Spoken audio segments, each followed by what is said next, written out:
지금 투자 시장에 대한 전망은 크게 두 가지입니다. 첫 번째는 거품이 너무 많아서 투자하면 위험하다는 사람. 물론 그 전망을 믿고 내가 투자하지 않고 돈만 들고 있었는데 반대로 그 전망이 틀렸다면 나는 기회를 놓칠 수 있죠.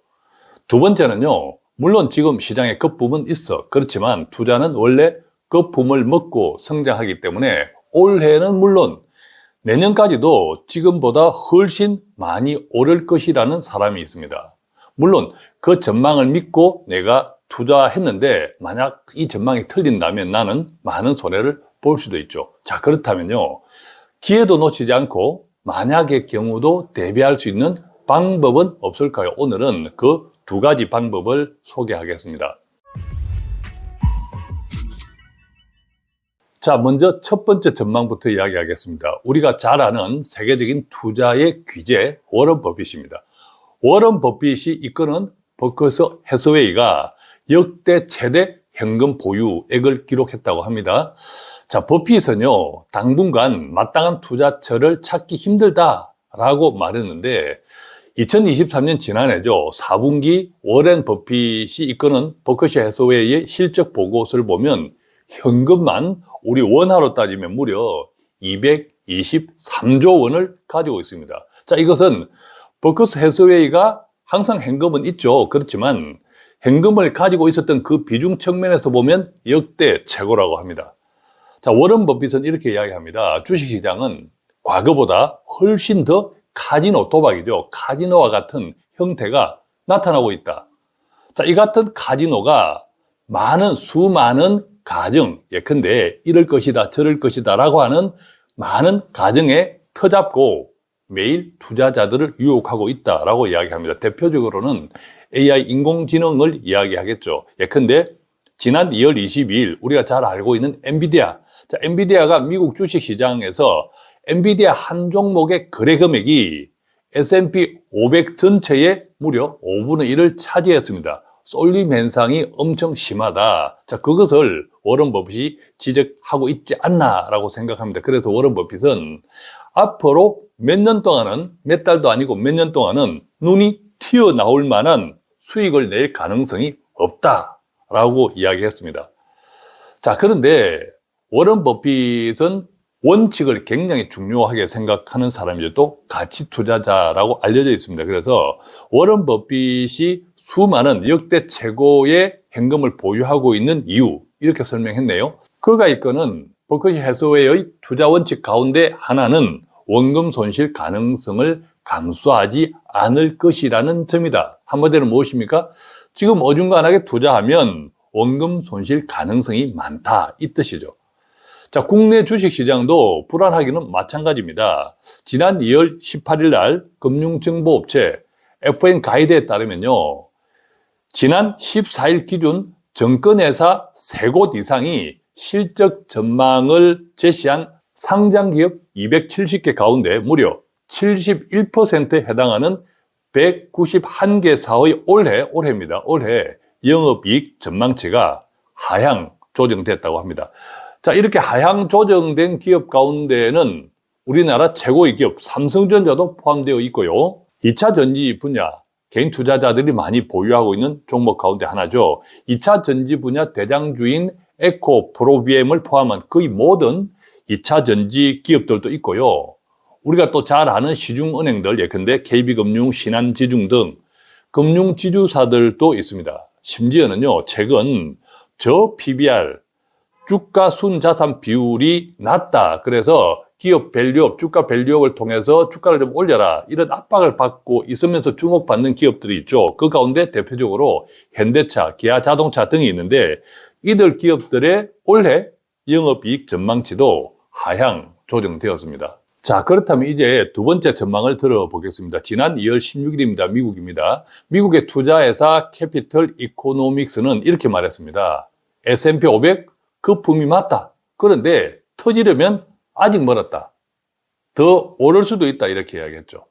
자, 지금 보시는 그림에서처럼 미국 데이터 분석 업체 팩트셋에 따르면요, 2024년 1월 현재 S&P 500의 향후 12개월 1년치 추정 주가 수익 비율 PER이라고 하죠. 이 PER은 현재 20배를 넘어섰습니다. 이것은 지난 2022년 2월 이후에 가장 높은 수치라고 합니다. 자, S&P 500의 12개월 추정 PER, 이 역사적 평균치는 16배 정도라고 하는데 이 역사적 평균 수준에 비하면 25% 이상 지금 현재 2024년 1월 현재 높은 수준이죠. 이것은 거품이다 라고 이야기합니다. 자, 우리가 알고 있는 것처럼 추정 PER이라고 하는 것은 한 주당 순이익을 뜻하는 EPS가 더 많아지지 않더라도, 즉 기업 이익이 증가하지 않더라도 더 비싼 가격에 주식을 매수한다라는 뜻입니다. 자, 그런데요, 이 캐피털 이코노믹스는 S&P 500이 올해 거품인데도 불구하고 올해 연말 5,500, 지금 뭐 5,000을 넘었다 썼다 이렇게 하고 있잖아요. 근데 올 연말에 5,500, 지금보다 10% 이상, 그리고 내년 연말에 가면 무려 6,500까지 도달할 것이다 라고 전망을 했습니다. 자, 그러면서 재밌는 것은 캐피털 이코노믹스 역시도 지금 현재의 상황을 1990년대 말 닷컴 버블이죠. 2000년 닷컴 버블 당시와 비슷하다고 진단했습니다. 그러니까 거품이라는 거죠. 자, 캐피털 이코노믹스는 지금의 인공지능을 닷컴 버블 1990년대 말 투자 시장을 사로잡았던 인터넷과 비슷하다라고 진단을 했는데요. 자, 그런데 어쨌든 그때 닷컴 버블은 결국 터졌지 않습니까? 자, 그런데 이 캐피털 이코노믹스는 지금 S&P 500의 가치가 닷컴 버블 당시와 비교하면 한창 못 미치기 때문에 앞으로 주식은 더 오른다라고 이야기를 합니다. 예, 근데 지금 보고 계신 그림에서처럼 이 닷컴 버블 때 S&P 500의 12개월 추정 PER은 25배 수준이었다고 합니다. 지금 20이니까 지금과 비교하면 25% 정도의 추가 수익이 가능하다는 뜻이죠. 정리해보면 이렇습니다. 닷컴 버블과 비교하면 엄청난 폭발력을 가진 지금의 인공지능은 닷컴 버블 당시의 전환적 기술이었던 인터넷과 비슷하지만 S&P 500의 가치, 즉 S&P 500의 향후 12개월 추정 PER은 상당히 그때 비교하면 낮은 수준이다 라는 주장을 하는 것이죠. 자, 이제부터는요, 선택의 시간입니다. 투자는 늘 선택의 문제이지 않습니까? 첫 번째, 워렌 버핏, 그리고 두 번째, 캐피털 이코노믹스. 누구 말이 맞을까요? 물론 미래는 알 수 없지만 크게 보면 투자 철학의 차이가 아닐까라는 생각도 듭니다. 예, 근데 워렌 버핏, 원금 손실 가능성을 감수하지 않겠다. 물론 워렌 버핏의 전망에 동의해서 투자하지 않고 돈을 들고 있었는데 만약 그 전망이 틀렸다면 더 많은 돈을 벌 수 있는 기회를 놓칠 수 있겠죠. 자, 두 번째, 캐피털 이코노믹스.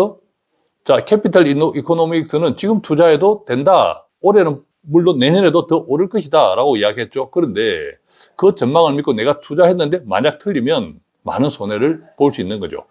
자, 그렇다면요, 우리의 궁금증은 여기에 있는 거죠. 기회도 놓치지 않고 만약의 경우에도 대비할 수 있는 방법은 없을까? 자, 두 가지 방법을 제시하겠습니다. 첫 번째는요, 방망이를 짧게 잡는 것이 좋다. 즉 수익이 났으면 주식 투자를 해서 수익이 났으면 좀 더 빨리 실현하고, 반대로 손실이 났으면 너무 기다리지 말고 좀 더 빨리 손절하는 것. 자, 그런데 이것이요, 투자해 보신 분들은 다 아시겠지만 정말 생각처럼 쉽지 않습니다.